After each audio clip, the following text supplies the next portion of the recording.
if we can do that. We're going to get going. I'm not sure. I know I see Harold and Chuck, you're going to be speaking as well. And we've got some other speakers today. Oh, Kim Sorn, thank you. I know you're speaking as well. Good morning, good afternoon, good evening around the world. My name is Doug Brunke. I'm the founder and CEO of Global Chamber. And this is a quarterly event now for us. It's the League of Global Nonprofits. We do a League of Extraordinaries twice a month, where business service providers get together and basically a business dating for people who are doing extraordinary work around the world. That's twice a month, second Tuesdays and final Fridays. We do a monthly League of Opportunities where members talk about new products, new services, investment needs, a variety of other needs that they have. That's once a month on third Wednesdays. And then every quarter, and it looks like it's the final fourth or so Friday of the month of the quarter, not the month, but the quarter, we do this program, and we spotlight really extraordinary nonprofits. And we have several here today, and also folks who are doing work in nonprofits.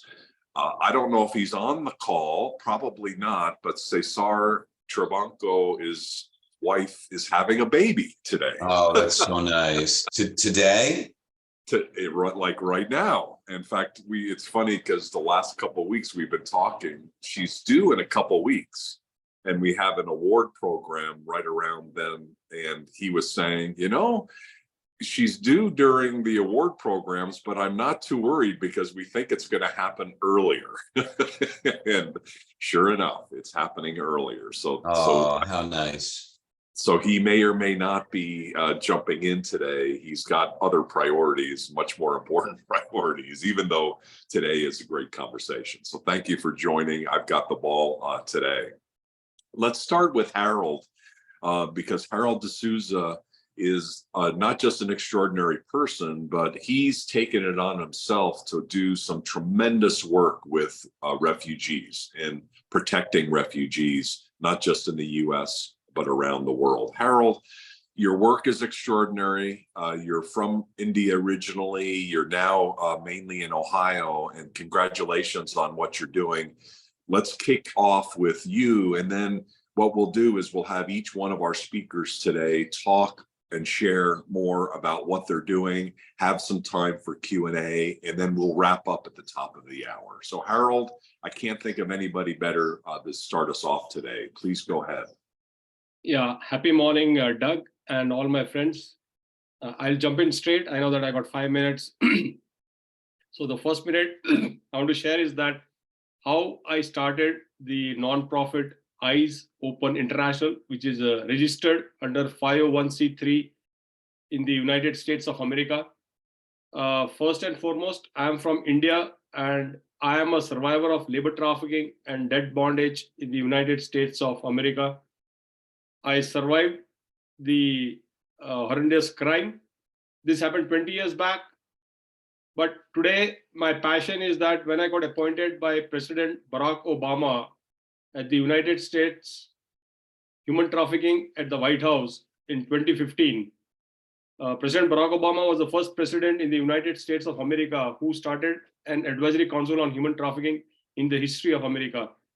I was one among the 11 survivors who was appointed at the White House, and it was a blessing that I got reappointed by President Trump. And during our time at the White House, we used to submit reports. This is when we gave it in 2016 during Obama's time, 2017 in Obama's time, and this is in 2019 and 2020. That's in Trump's time. So what I wanted to share is that I never had a dream to start a nonprofit, but it was inspired during Obama's time. And that is how I started the Eyes Open International. And the main focus of Eyes Open International is to prevent, that is prevention, education, protection, and empowerment of victims, survivors, vulnerable populations, and community members all around the world. Today, we have operations in 7 countries. That's India, USA, Canada, Nepal, Pakistan, Ghana, UAE, and now we are pretty active at Kenya. I always say that America is the destination, but countries like Mexico, Guatemala is the source country. So like the questions I was asked by Global Chambers, that who are we helping? So we are helping victims in the US and in India and all over the world, that telling people do not come to the United States of America or any country without any documentation or paying the agent or enter illegally. If you enter America illegally, it is hell. But if you enter America legally, it is heaven. And how? We create awareness. We do a lot of presentations. I'm very active on social media. I do a lot of live presentations. 2 days back, I did a presentation at University of Cincinnati. Tomorrow, we have a big event in Columbus because Eyes Open International has been nominated for the Liberators Award 2023. Among 19 organizations, Eyes Open International got in the finalists for the top 4. But in short, Eyes Open International is not focused on rewards. We are focused on recognition, respect, and rewards for the victims and survivors. So we create awareness through like what we're trying to do today on Global Chambers, and all across we do it on with law enforcement agencies, with healthcare industries, community members, faith-based organizations. And the best part is that we create awareness that I always tell that if you or anyone you suspect is a victim of labor exploitation, sexual abuse, or LGBTQ harassment, please dial in US, that is 1-888-373-7888. So I not only share the problems, I share the resources and solutions. Like if you're a victim of labor trafficking or an immigrant in the US, even if you don't have any documentations, no passport, no social security card, no ID, no medical insurance, he or she, if he's a victim of labor trafficking or debt bondage, is entitled for CP, that is continued presence status. It's not a visa, it's a status. And then you are entitled for a U visa or a T visa, and then you are entitled for permanent residency card, which is freedom, and eventually US citizenship. Eyes Open International, with collaborations with the FBI, law enforcement agencies, we have rescued and given freedom to a lot of people. So I always share 4 things from my life journey: from pain to pleasure, hurt to happiness, fear to freedom, slavery to success. Is that be happy, think positive, never quit, and believe in yourself.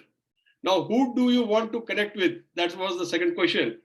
We are connecting with everyone. I'm very happy to connect with Global Chambers here on this platform. I always believe that all long journeys start with a small step. This human trafficking subject should be educated or implemented in high school or in school and colleges to the students. I always believe it is better to be safe than sorry, So these are certain things that is very important. So we want to connect with everybody. I'm very happy to connect with the Global Chambers. And how can the global tribe help me or help the community? So I think just being aware, I'm very happy that you all are having your own businesses, you all are flourishing, you all are thriving all over the world. But just to have a small thinking in your mind that whenever you do a presentation, always focus on human rights or human labor trafficking, or even sexual abuse. It could be, it's not necessary that it has not touched your family, but we have to ensure that it does not touch our family, friends, and community members. So I would strongly recommend that if you are interested, you can join Eyes Open International and create awareness. If there is any presentations, I'm more than happy to share my journey. I'll just end on one note, Doug and friends, that how small things can change. I was invited a couple of years back by Honda. It's a multinational company, and they have conference, I think, practically every year or every alternate year. But this happened before the pandemics. So there were 500 delegates from all over the world, from logistics, materials management, who used to make, manufacture, and supply to Honda. And there it was a 3-day conference. And every day they invited one keynote speaker. So I was one of the keynote speakers on the second day. And they've touched on human labor trafficking, which was very much impressed that they were thinking outside the box. And those delegates who all had come, they are getting work done. Many times people do not know that the work being done in Bangladesh or Nepal or other countries are being outsourced, but it has been exploited by women or kids and not being paid. So just keeping this small thing in mind, I just want to end on one note. I always tell that making a mistake is not a mistake. Making no mistake is a mistake. Repeating a mistake is a big mistake. But learning from my mistakes and helping the community members, like maybe global chambers, to create awareness on happiness and freedom and peace is not a mistake. So thank you very much. If you have any questions, I'll be more than happy to answer at the end of the session. Thank you, Doug, and thank you, friends. Thank you, Harold. I'll open it up to questions. I do have just a couple quick questions. First, though, you mentioned about joining Eyes Wide Open. What does that mean? How would people do that? Yeah, so it's Eyes Open International. So we have a website. That's one way. Like we have a lot of I'll give an example. In India, I have more than 500 volunteers, and these volunteers, say you're a professional, Doug. I'll give you an example. A doctor here in Cincinnati, Dr. Scott Silverstein. You don't need money to join. You can volunteer your profession. Now, this doctor helped with my dental periodontist. My teeth were gone. He did it free. Now he's doing for survivors. If anybody is a victim of survivor but does not have medical insurance, and he does it free. So there are ways and means of joining Eyes Open International. We have a voluntary website. On the website, you can sign up there. We can plug you in whatever passion you have. Even if you can contribute 1 hour a week, it will be a huge blessing, not for Eyes Open International, but for our vulnerable population all over the world. Today morning at 3 o'clock, at midnight, 3 o'clock here, I got a call from Delhi. One of our IT guy has not got traffic, but he has got stuck in Burma, which was stuck in IT company. And he's just married for 1 year, and his wife called me. I don't know. See, this is how word of mouth publicity goes. A year back, we saved one victim of labor traffic from Cameroon, who is from India, who was stuck there for 2 years. But this is a network. So with the contact of the Washington, D.C. and International Organization on Migration, we could rescue this gentleman and bring him back to India and reunite him with his daughter. Thank you, Doug. Thank you. Any questions from the group, please? It's very impressive what you're doing, and thank you for what you're doing, Harold, and how you presented today. I'm just curious, seems to me that there are other organizations in the US, and it looks like you're based in Ohio. Right. Is it Columbus or Cincinnati? Cincinnati. Cincinnati. So, but it seems to me there are other organizations in the United States who are addressing human trafficking and labor exploitation. My question is, I wonder why you chose to establish your own nonprofit versus aligning with one of those other organizations. Are you doing something different? See, there are many organizations in the US and worldwide, number one.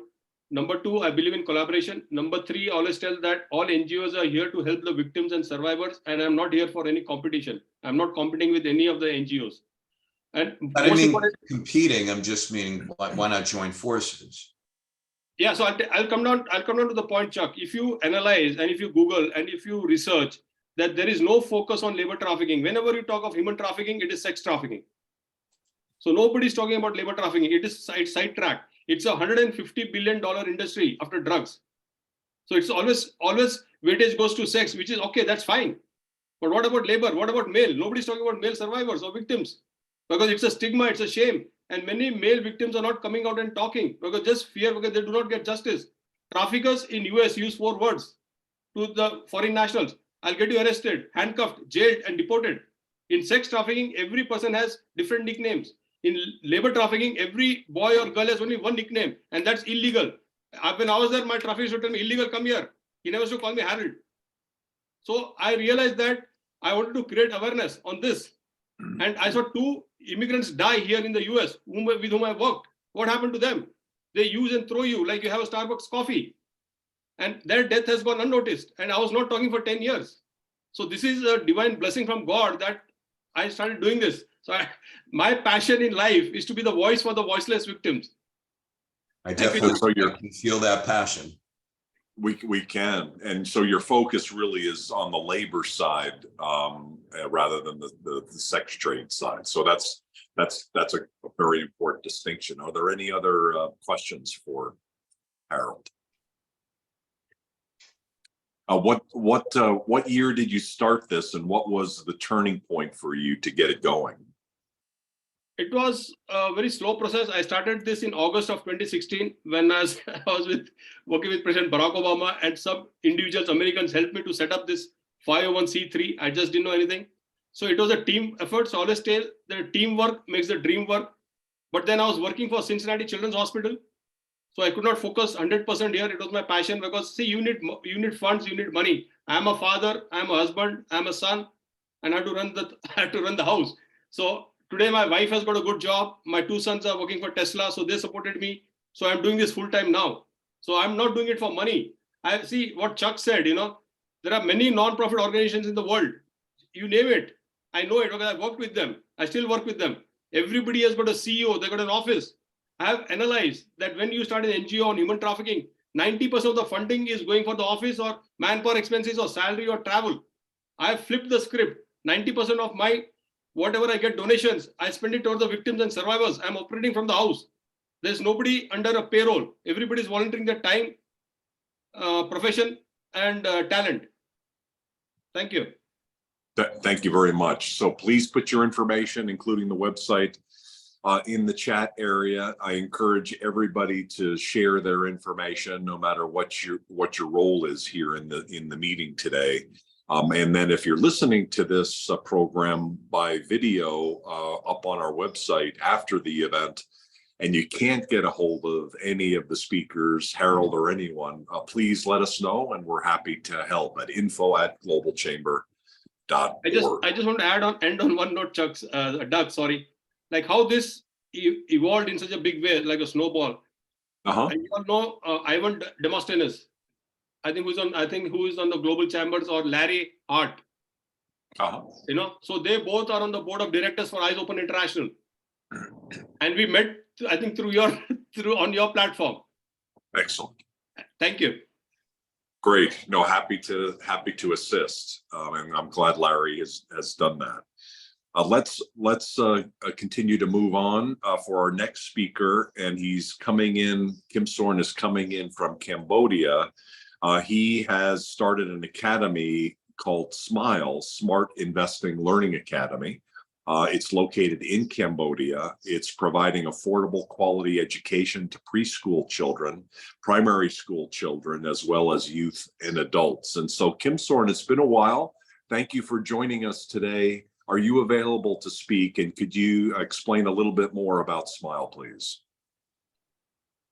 So good evening. Thank you for giving me this opportunity to represent my project. Yeah. Welcome. Good evening, everyone from Cambodia. Yes.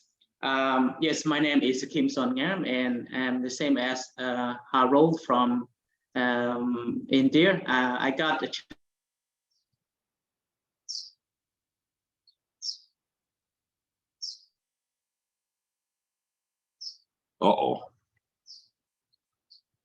as my community, they knew that I am doing my education in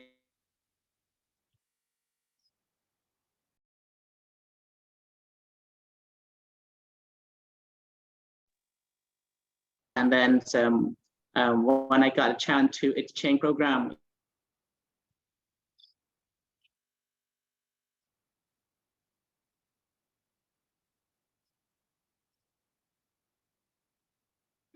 Is it just me, or is Kim Sorn breaking up? He's breaking out. Okay. Maybe he should just turn the camera off. Yeah. He'll have more bandwidth. Kim Sorn, your Wi-Fi is causing a breakup of your words. I wonder if you could turn off your video, and maybe that'll improve it. Kim Sorn, are you there? Yeah, I see you moving. So can you hear me now? We can hear you, but it's kind of breaking up. You might want to turn off your video. And in fact, I can't. I thought I could maybe turn you off, but there you go. Yeah, so that might be better. Okay, thank you. Yes, thank you so much again. And yes, my name is Kim Son again. I'm from Cambodia, from Siem Reap, Cambodia, which is very close to Angkor Wat. And yes, I am similar to a friend from India, but yeah, I got a scholarship to exchange programs in Washington, D.C., and I also met with Barack Obama. And then so when I come back to my community, and people in my community, they came to me and asked me, you know, you learn how to teach, and can you help us to start up a programs in our community in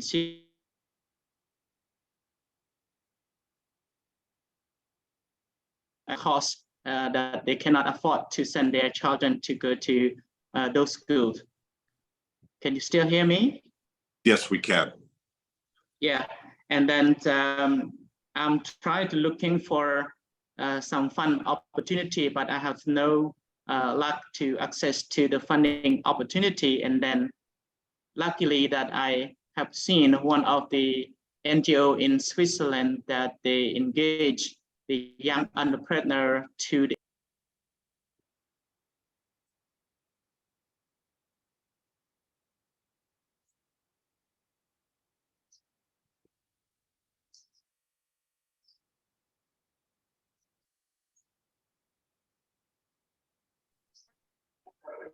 Sorry, my internet is unstable. This is my internet in my country. It's really, sometimes really worse. Can you hear me now? Yeah, we can hear you now. Yes, and yeah, as a recent, I got an opportunity to meet a person who ran an NGO in Switzerland, and he tried to support young entrepreneur who has skills in education but cannot access, they cannot get the opportunity to start what I learned and what I experienced. And then and I spoke to him, and then he gave me the opportunity to take the investment from a Swiss company, which is about 30,000 US dollar to start up a learning center in my community in Siem Reap. So this community learning centers, we offer to young children who cannot, parents cannot afford to go to the private schools, that the cost is higher than parents. They asked me to start a program, and they happy to contribute like $10 a month, $15 a month to, in order to run the programs in Siem Reap. So yes, and finally I decided to take the loan from the company in Switzerland to start these programs in Siem Reap. After I studied for 1 year, and then I started in beginning of 2018, and then the COVID in 2020, COVID has arrived, and then my learning center completely closed. But I still have to remain the building and contribute to the staff salary, etc. And until now, the fundings really really almost run out, and I start another teaching for university in order to generate some income to survive the learning center in my areas. And up till now, I have in my learning centers, I have 130 students. They're coming to use English classes and the IT, and also Chinese. We just integrate Chinese language into our learning center. And for these children, some of them are from very poor family that they cannot pay to go to the private school. But because, as you can imagine, that the state school, they have the English program, but they only have from grade 4. From grade 4 to grade 6, they have English program, but the teacher cannot speak English.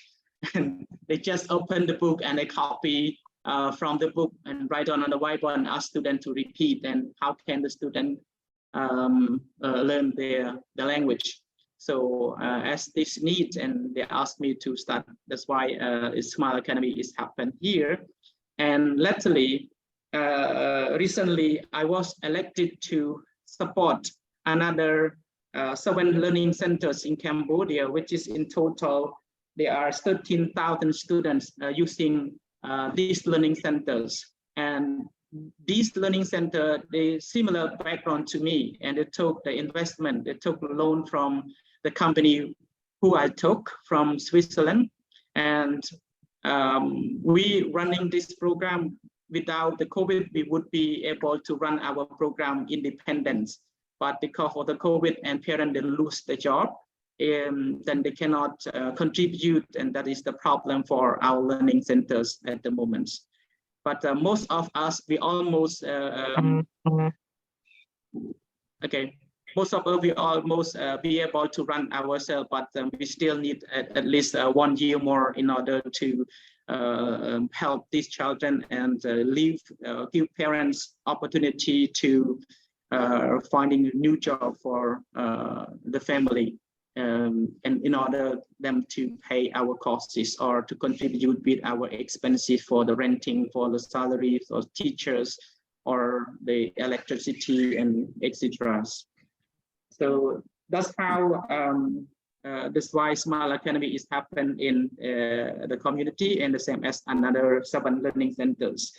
And besides of helping direct to the children from the community, I am now also, since I started work for the university, and also 7 university students, they came to me and they said, the teacher, I couldn't find where can I practice my theory from university. So if I stay until the end of year 4, then I couldn't find a job because they need experience. And then I offered them the workplace so that they can apply the theory to the real work life. So some of them, they're from business, and I put them to challenge them in helping how to recruit more students, how to find real students that they need education, they need support from us. Some of students, they going to drop out of school, and we need to identify who are going to drop out of school because of the family cannot survive, cannot contribute, cannot pay for the travel or pay for their uniform or school study material, etc.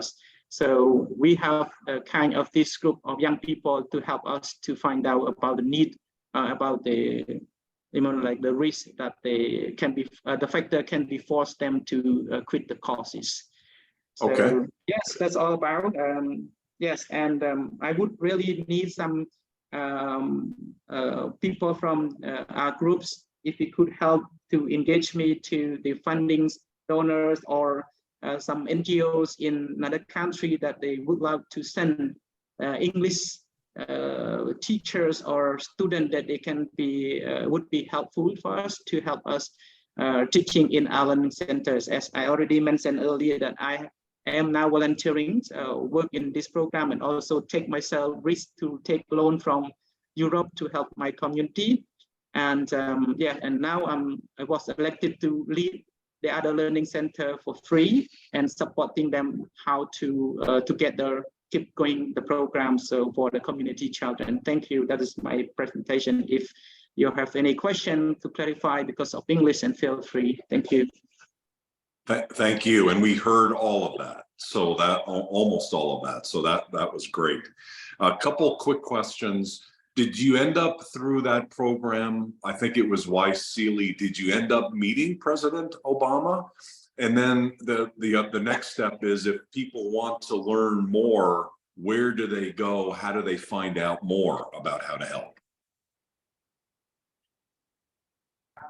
Yes, I met him, but I didn't meet him in Washington DC. But I met him his last journey to Asia in Laos. So I don't have the opportunity to go close and talk to him in person because too many people want to talk to him at the same time. Anyway. Congratulations for being selected and also having that opportunity. How do people find out more, and where do they go to find out more? Because in each country we have the US Embassy, and they are known publicly on the social media. So to me, I saw through the Facebook page. Through the Facebook page. And do you have a website as well? Yeah, I do have the website for U.S. Embassy Cambodia, and now I'm still networking with his programs. And last month I went to Philippines to study under supporting by this program. Now we don't call Barack Obama program, we call the U.S. President program. It's called Wisely. Fantastic. Yes, an amazing program. Young Southeast Asian Leadership Initiative is done. We've met a lot of leaders like Kim Sorn through that program. I see Terry Levine has put in your Facebook page, and so thank you, Terry. And if you've got your website that you'd like to share, Kim Sorn, please do that as well. Congratulations on your initiative. When you were working through Wisely, was this the end result of your program with Wisely, or did you already have this idea before you started the program? I used to have in mind, and because I'm learning to be a professional teacher, but I work as a researcher for NGOs, and I didn't have the opportunity to start my own dreams. But luckily, because I got this program and people, they saw me on TV, and they came to me to ask me to start the learning center in the community for the children. And at the same time, and another NGO, they give me opportunity to engage me to the investor in Switzerland. So that everything is like a bring luck at the same times. Fantastic. Thank you so much for sharing. Please learn more about Smile Academy through the Facebook page and through the website. And if you have any additional questions, please do reach out. Let's keep moving. We're going to finish at the top of the hour, and there's two more speakers who are scheduled. And then I'd like to get to a couple other people in the room so that we can hear from you as well. Michael De La Garza is with Edwards Aquifer Authority, really interesting water authority that's based near San Antonio, a nonprofit. Michael, we heard a little bit from you the other day, and so now here in this opportunity, we look forward to learning more. Thank you for sharing. You know what, if at all possible, our general manager, Roland Ruiz, is on the call as well, if I recall. And I think if we allowed him to go first, kind of had a 1-2 presentation to make, if that's all right. The power of the 1-2. Okay, Roland, welcome. Yes, thank you for sharing today. Thank you very much. I just wanted to basically introduce Mike to the group because his work is as our executive director for our nonprofit, the Edwards Aquifer Conservancy. I oversee the Edwards Aquifer Authority, which is a regulatory agency here in South Central Texas. And our work really is about protecting this area, this region's primary water source, a groundwater resource. And so that issue, water, matters no matter where you are around the world. And so our effort is to try to raise awareness, raise funding, draw attention to the importance of protecting this particular water resource. And I'm just gonna segue that back over to Mike and let him talk to you about what the Conservancy is doing in that respect. Mike? Thank you, Roland. Appreciate it. So as Roland's mentioned, the Edwards Aquifer Authority is the organization that is tasked to manage, enhance, and protect the Edwards Aquifer, which is a source of water for almost 2.5 million folks in this part of our region. And so as most organizations like ours are prone to do, about 6-7 years ago, the organization decided to establish a 501c3 nonprofit arm that would be known as the Edwards Aquifer Conservancy. And so while I properly work for Roland at the Edwards Aquifer Authority, I also am the de facto executive director for the Edwards Aquifer Conservancy, which again underscores just how supported the Conservancy is by the authority.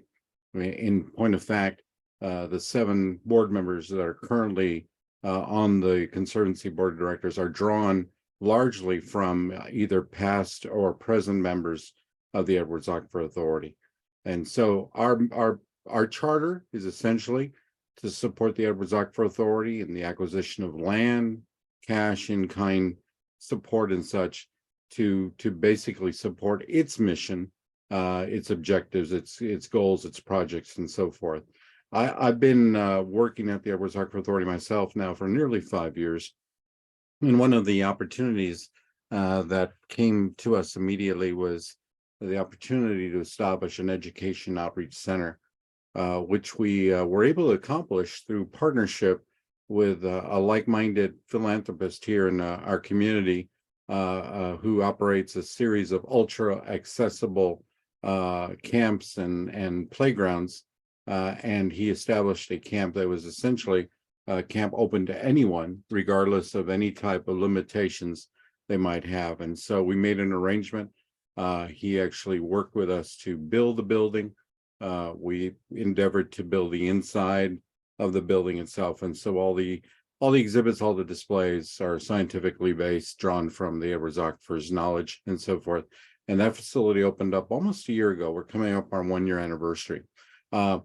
That effort sparked the opportunity, and again, through the Conservancy, sparked the opportunity to find that there was a piece of land that was under conservation easement by the city of San Antonio that was literally on the border of the camp itself. And so we approached the city about a possible lease of that property, 150 acres or so.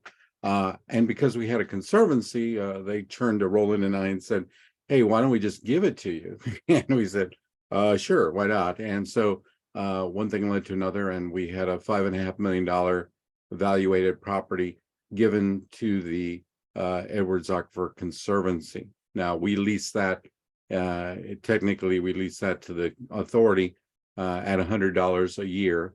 And they basically are our scientists, which comprise about a third of our total 100 or so individuals who work at the authority, are out there performing scientific analysis, observation, collecting data, and so forth. So it's a really important part of what we've been able to do. That in turn has allowed us to garner some attention from potential supporters and contributors, and we've been good enough to basically pursue and accept, through the efforts of EEA staff and others, some major grants from international corporations and businesses who are interested in supporting the work that is ongoing at the authority, not only at the Field Research Park, which is what that property is appropriately called, but also to see what we can do in terms of enhancing the education outreach efforts that we're undertaking at the Education Outreach Center. So what's happened out there, I think, is indicative of the next generation of efforts that we have ongoing in the authority, supported through the Conservancy. And that as we have, research occurring, and in real time, almost real time, that research is being conveyed through the Education Outreach Center, which is located less than a quarter mile away from that property. And so the days ahead for us include additional support from the community. We are actually hosting our very first gala for the organization. It's never been held before, but we're holding that in mid-May of this year, appropriately at the Education Outreach Center. So we're excited about bringing folks who have a vested interest in what we do with the water supply of the authority. And so we're attempting to really just have folks put the money where their mouth is and just get us the kind of support that we can have to, again, enhance the ongoing work of the Edwards Aquifer Authority. The strength of the Conservancy, I think, is drawn from the fact that we can take land as we did, for example, but we have a cadre of scientists on staff who have a budget every year, who can work that land immediately. Unlike an organization that might say, give us some land, give us a few years, we might be able to raise a few bucks to put a scientist or two on there. We can do that immediately. So to me, that's the competitive advantage that the Conservancy has, and it's been lucky enough to do that. In the future, we look to having a permanent executive director to run that organization and to draw from the general population people of interest to serve on that board who bring specific interests, specific strengths, that will allow us to expand its use moving forward. With that, I'll just answer any questions you might have. I'm sorry, I'm not familiar with the area, Michael. What specific geographical area is served? If you're looking at San Antonio, Texas, proper and appropriately, and if you were looking at a map, if you took a left turn, if you will, towards the west, out to areas, out to cities like Uvalde, certainly people have heard of Uvalde, Texas, so we go out that way. And if you go northward, we basically go up IH-35, Interstate 35 towards Austin, just stopping short of Austin in the San Marcos region. Now, the Edwards Aquifer as a geological formation is much larger than that, but our jurisdiction essentially is about 8,000 square miles or so of land included in that particular region. And I've offered our website so you can actually take a look at what that looks like. And so, you know, as I mentioned, about 2.5 million people, vast majority live in San Antonio, Bexar County, the county that San Antonio is in. But there's farming and ranching to the west of us. If you go to the north and east of us, certainly recreation and other, you know, uses of water in that part of the world. And of course, in the San Antonio area, just drinking water, industrial use water, and so forth and so on. So very comprehensive website. I'm just taking a look now. What is there anything in particular that you're looking for? I think what we're looking for, you know, essentially is that while we are a regional organization, and I can share with everyone here, and Roland will certainly attest to this, we've had international visitors to our, you know, to our organization, folks ranging from Africa. If I recall, we had a group, well, we had a group from Saudi Arabia just last year. We have a variety of groups that come in to basically learn what are we doing. We're a unique you know, organization within the state of Texas. You know, we're the exception to the rule. And if you go into the history of our organization, it goes back ways back, but basically we are unique. And if you ask the folks in California and any parts west, they would probably say, you know, maybe that's the model we need to take advantage of. So science is universal. Science has a universal application. Water is universal, and so forth. And so our intent is that while we are, you know, basically our mission is for the Edwards Aquifer region, the lessons we learn, the lessons that can be applied universally wherever they can be applied. You know, we're taking a look at, for example, at the Field Research Park to something called Berman swale, which is something that is commonly used, but no one has ever measured it scientifically. Does it actually capture more water like we assume it does? Does it actually create cleaner water before it seeps into the aquifer? Well, we can assume that, but politicians, policymakers are asking for more than that. So we're actually taking the time to meticulously measure that with scientific instrumentation, analysis, and data, so that at the end of the day, you know, it's not a civil court argument in that it's a preponderance of the evidence, but it's really a criminal court argument where beyond a reasonable doubt, this is what can be done. So it's a, I think what we would suggest, you know, certainly if there are companies, businesses, corporations looking to endeavor or invest in something that means something, not only to our region, but throughout the world, well, I think we're certainly a prime candidate, but also look for the answers that we provide, or look for some of the observations we provide, and maybe get inspired by those. Fantastic. Thank you very much for sharing. The segue is kind of nifty because our next speaker, Chuck, is from Westchester County, and the aquifer that's north of New York City is one of the most significant, historically significant water areas in the world. You could read all about it. I grew up there, so I lived on Croton Reservoir, one of the reservoirs there. And Chuck, you know, you and I both have kind of experienced that. And the importance of water and protecting water all around us. So you also, your company, Chuck Newman Co., is part of the Hill Group. And through that, you've got 13 national agencies with more than 100 offices in 22 states. And you serve not just companies and businesses, but you also support dozens of nonprofits. So thank you for all the work that you do.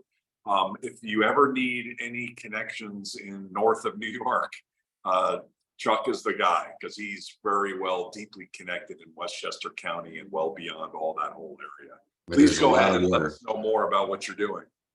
There is a lot of water here. I'll be able to share a photo of the Croton Dam overflow where I visited the other day. It was absolutely gorgeous. But as opposed to the prior speakers, I'm not very inspirational. I am not a nonprofit, but I serve nonprofits. And the way my team and my agency does that is we are employee benefits brokers here in the United States, where the health insurance system is, Michael probably is aware and Harold is aware, is different than anywhere else in the world, and not necessarily for the better. So what we try to do is help nonprofits here in the United States with their group health insurance and other employee benefits. And the reason I'm here on the tribe is that we have a specific value proposition for foreign headquartered companies who have US employees. Most of the 230 roughly businesses and organizations, including about 20% of our clients are nonprofits, are US based, but a small percentage, I would say maybe about 5 to 8% and growing, are based outside of the United States. And those companies have historically are used to government sponsored health insurance, which we do not have in the United States. Most Americans get their insurance, their health insurance, healthcare insurance through their employer. So I'm not going to really take any more time than that. I put my information in the chat, but suffice it to say that if you have US employees and you're providing them with any type of healthcare coverage, we can help you with that. And we'd love to help. And with respect to the nonprofits that we serve, we also support their missions. And both of you are talking about missions that are very different, Harold and Michael, but that are entirely worthy of support. Obviously, it's because they do such good for so many people. So thank you both for what you do. Congratulations. And Kim Sorn, I guess you don't provide services outside the US. Your focus is the US. Is that correct? No, I'm just Cambodia. Cambodia. Yep, gotcha. Well, thank you for all of you for sharing. I'm wondering, I'm just going to open up the floor at this point. We have just a few more minutes. And if either I missed anyone or you maybe you weren't scheduled to speak, but you have either something to ask one of the speakers or you have another nonprofit to chat about, happy to hear from any of you. Would anybody like to either raise their hand or just open your mic and go forward? I'd also love to hear from Rigo. I thought Rigo was here a minute ago. Rigo, I think you're down in Venezuela. You're about to speak this weekend. Congratulations on that. If there's anything else that you need, please let us know. I would presume the nonprofit market in Venezuela is fairly active as well. Yes, I'd like to add a little bit. I'm right now preparing my speech for tomorrow. I'm going to happily present our global chamber to Venezuela. It's an Expo Venezuela. That is the first one, big one in Venezuela after a few years of, the diseases and COVID and all that. So I was happy to be a recipient of being the speaker and presenting at our global chamber tomorrow from 2 to for 30 minutes in front of about 10,000 entrepreneurs and banks, government people, and so forth. So yes, the nonprofit is very active, very active here, and I have a few projects that I'm bringing back to discuss with Doug. But I'm pretty excited to do this, and thank you for the help, Doug, that you've been helping me this week to prepare this. I'm happy to do that. Let us know how else we can help, and I look forward to meeting up with you again when you're back in the States. Thank you. Does anybody else have anything they'd like to say, either about their nonprofit or a nonprofit, or anything else you'd like to share? I see. Yes, please go ahead. Oh, Lokesh, how are you? So there was a confusion quickly. Tracy and me were actually sitting from 8:30, and it was a blessing in disguise. We were meeting on Google Meet, and then I realized that there is another meeting in now. It's like you guys started at 8:30 and finishing on 9:30, but my calendar says it's at 9:30 starting. Anyway, so we are okay, because of the time zone change, we haven't corrected all. Well, Thank me you and Tracy very we are having the same. So we have two emails. One is Google Meet for 8:30 p.m. and then a Zoom for 9:30. Anyway, the confusion is it was good for us because we were on the only two when we discussed what we're doing as an individual non-for-profit. Quickly before we guys wrap up, I'm gonna also share with Doug the relaunch of our hosted buyer program for buyers or primarily wholesalers, importers, e-commerce sellers. Federation brings a lot of qualified customers to look at India and buy product. And when you're coming for a first trip or 7 days, 5 nights or whatever, it's going to cost you $6,000 or more. But we only ask you to pay $999, including flights back home, 5 nights hotel, expo, factory visits, a sourcing agent as a business guide, and 2 days of go anywhere in India and look India. I'm going to share more details with Doug so we can spread more, because you are only paying 15% while other stakeholders are bearing the cost, and it's a non-for-profit initiative by the Federation. No one makes money. It's all about gathering people together and let them have business. Fantastic. Thank you for sharing. I see Gifty is in the room, and Gifty, if nothing else, you've got a meeting that's coming up on Tuesday. Are you available to share, or anything else you'd like to share, either about the meeting or anything else going on at Global Chamber Ghana? Okay, Doug, thank you. Hello, everyone. Yes, so on the 28th, that is coming Tuesday, we have a business networking event. We are exploring industrialization in Ghana. Basically, that's an heritage month for Ghana. So we're inviting everyone to join us. We are going to be looking at Ghana and particularly how industrialize the arts. So if you are looking at or you're interested in the 8th. Very good. That's Tuesday for that event. So thank you for sharing. You were breaking up a little bit there. We'll definitely figure out the Wi-Fi for sure in Ghana. Thank you very much. And so we're right at the top of the hour. So thank you, everybody. Unless there's anybody else, I just want to at least do a shout out for Nihi in Nigeria. Nihi, I would imagine that you're doing some work for nonprofits across Nigeria and also Africa as well. Anything that you'd like to add, and maybe in final conclusion for this meeting? And if you can't speak, that's fine as well. No worries. Thanks, everybody, for speaking today. Thank you, Doug. Thanks for the forum. Thank you for joining. Watch for our very busy week next week and the week after. And I'll bet by the end of today, you might see some notice of a third arrival for Cesar Trabanco's family. Nice. Thanks for letting us all know. Thanks, everybody. Have a great weekend. Bye-bye. Thank you very much. Drink plenty of clean water.